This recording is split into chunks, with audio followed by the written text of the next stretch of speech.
Les spéciales de l'info. De retour sur Radio Sensation et désormais on retrouve Dominique Carlier pour des informations toujours aussi précieuses, Dominique. Oui, c'est la crise de la quarantaine, c'est ce qu'on pourrait en tout cas se poser comme question, mais le Festival du cinéma américain de Deauville ne connaît pas ce genre de crise. Hier, vous le savez, s'est ouvert cette nouvelle édition, 40e du nom. La compétition s'annonce extrêmement riche, avec à surveiller notamment un homme très recherché, c'est l'un des derniers rôles notamment de Philip Seymour Hoffman. Whiplash ou encore War Story qui marque l'éclectisme de ce festival. Du côté des hommages, on en a parlé tout à l'heure avec Franck. Les planches verront défiler la Californienne Jessica Chastain, c'était donc vendredi. Étonnante, en agent traquant Ben Laden dans le film Zero Dark 30. Le réalisateur John McTiernan, qui a révélé entre autres le Marcel de Bruce Willis dans Piège de cristal, c'était déjà en 1988. Will Ferrell, mégastar aux États-Unis, mais incompris en France, en tout cas pour le moment. Et puis Ray Liotta, l'éternel affranchi, qui revient dans le très attendu Sin City, J'ai tué pour elle, aux côtés de notre Frenchie Lady Eva Green, la fille de Marlène Jobert, qui sera à l'affiche de 2 films du reste dans ce festival. Du beau monde auquel la cité balnéaire normande est habituée, car avant de défiler depuis ses premiers pas, on a pu s'apercevoir que les grands étaient passés ici sur notre sable deauvillais. Lauren Bacall, Harrison Ford, Clint Eastwood, Robert De Niro, Liz Taylor, Bette Davis, le regretté bien sûr Robin Williams, et plus récemment George, Jude, Brad, John ou encore Sharon. Ben oui, je les appelle par le prénom, puisqu'après tant d'années, ils ont insisté. Parmi la pluie d'étoiles attendue à Deauville, et ce jusqu'au 14 septembre, en voilà une qui ne va pas passer inaperçue. Mick Jagger, le chanteur des légendaires Stones, est attendu le vendredi 12 pour la présentation, et ce en avant-première du biopic consacré à une autre légende, James Brown, Mike étant le coproducteur de Get On Up. Il sera donc aux côtés de Ted Taylor, auteur de Pretty Ugly People et de La couleur des sentiments, qui a été présenté en 2011 à Deauville, qui est à la réalisation donc de ce film. Et puis Chadwick Boseman sera aussi présent. Chadwick se glisse dans la peau du Goldfeather. Les téléspectateurs assidus ont déjà vu Chadwick dans les séries Les Experts ou Cold Case. Et puis après Mick Jagger, le 12 septembre, le festival de Deauville accueillera Frank Miller, ça sera le samedi 13. Auteur et dessinateur, Miller est à l'origine des bandes dessinées cultes comme Ronin ou Batman, The Dark Knight. Co-réalisateur, scénariste et producteur de Sin City, J'ai tué pour elle. Il sera présent en Normandie pour la projection du film en avant-première et en clôture du festival. Ça sera le samedi 13 septembre. Je reviendrai tout à l'heure dans ce bel endroit pour vous dire comment se procurer des places et où les trouver. Merci Dominique, c'est cela, on vous retrouve vers 17h45. Sensation, les spéciales de l'info. Alors, nous recevons notre premier invité qui a un petit peu soif dans cette émission spéciale. Denis Darrois, vous êtes le directeur du pôle image Haute-Normandie. Bonsoir. Bonsoir.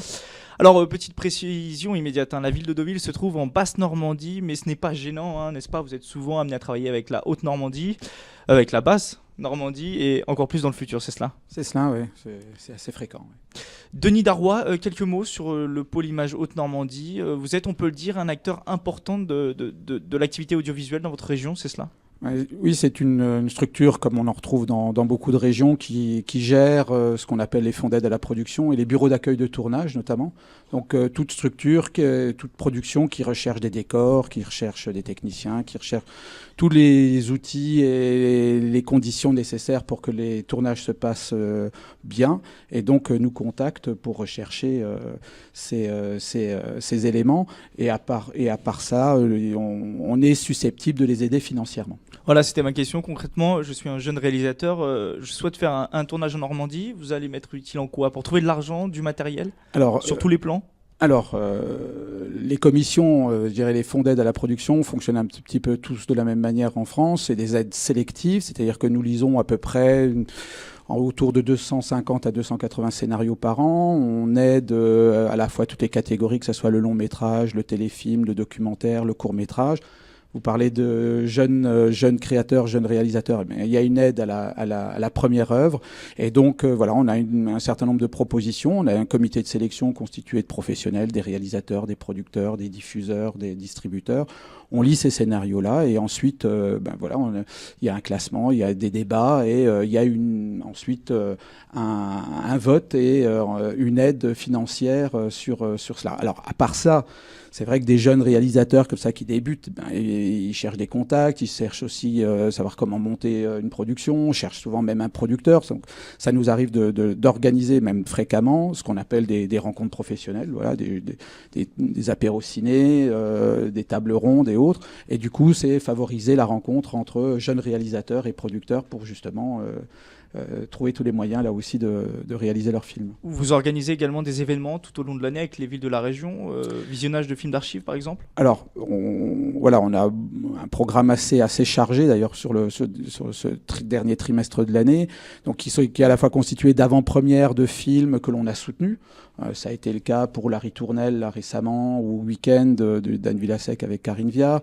Là, on accueille un tournage de long métrage. Il y a une des séries de téléfilms de Flics sur les docks ou Les Témoins, par exemple, qui vont sortir sur France 2. Bon, voilà, on organise parce que ça a été tourné au Tréport, ça a été tourné au Havre, ça a été tourné à Rouen, voilà, et on organise donc des avant-premières. Et autour de ça, il y a un autre festival sur la Haute-Normandie à Dieppe, il y en a un de court-métrage à Trouville. Voilà, on profite de ce cadre-là pour organiser des temps de rencontres. On va travailler par exemple sur la question qui a animé un peu toute la profession l'année dernière, sur la question de la convention, les conventions professionnelles, donc justement sur tout le cadre financier d'intervention des productions. Donc voilà, c'est des débats de cet ordre-là que l'on est amené à faire. Et vous intervenez également auprès des enfants. Quel est votre rôle tout au long de l'année? Alors, on a toute une autre panoplie d'actions, notamment parce que ce qui nous préoccupe, c'est aussi gérer toute la chaîne du cinéma et de l'audiovisuel, donc à la fois tout ce qui relève de l'éducation à l'image, donc à l'école primaire, au collège, au lycée, pendant le temps scolaire, en dehors du temps scolaire. On organise des séances de cinéma avec des formations pour les enseignants, des enseignants pour les animateurs, des ateliers d'écriture et de réalisation, et tout ça contribuant justement à l'éducation au regard et à l'éducation aussi au cinéma et à l'audiovisuel, voir les images autrement et ne pas simplement être simple consommateur. Et vous êtes acteur du Festival du cinéma américain de Deauville ou vous êtes simple passionné et spectateur? Pour ma part, je suis simple passionné. C'est vrai que dans ce cadre-là, je sais qu'il y a beaucoup de professionnels qui sont là, donc des distributeurs. Voilà, c'est à l'occasion de ces festivals, voilà, on n'est pas partenaire directement, mais on est présent parce qu'on sait très bien que voilà, on peut rencontrer nos partenaires habituels professionnels, quoi, que sont principalement des distributeurs, des salles de cinéma, et comme ça on construit aussi des projets, des programmes pour l'année. Merci Denis Darrois d'avoir pris le temps de répondre à nos questions. Je rappelle, vous êtes le directeur du pôle image de Haute-Normandie. Tout de suite, une pause musicale et on se retrouve pour parler d'un produit du terroir. Les spéciales de l'info.